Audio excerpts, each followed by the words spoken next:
Para Rolando Libertad, con la letra redondeada, 21 de febrero del 2016, por la no extradición de Rolando Echarri Pareja. Zanacueca, Ayacuchán.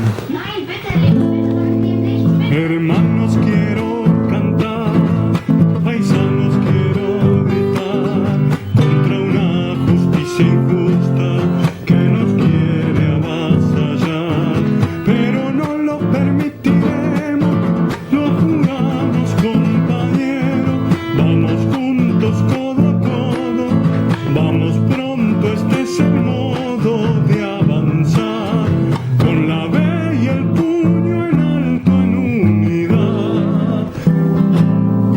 Militante comunista, revolucionario del hermano pueblo peruano, sufrido como el que más, sus ideas y sus manos empuñaron dignidad para devolver al pueblo,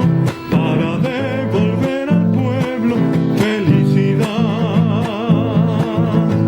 Los buitres de la injusticia ahora quieren extraditarlo por orden de la derecha transnacional, dueña de los medios, causante de la miseria, patrona de la indulgencia, virgen de la injusticia y la maldad.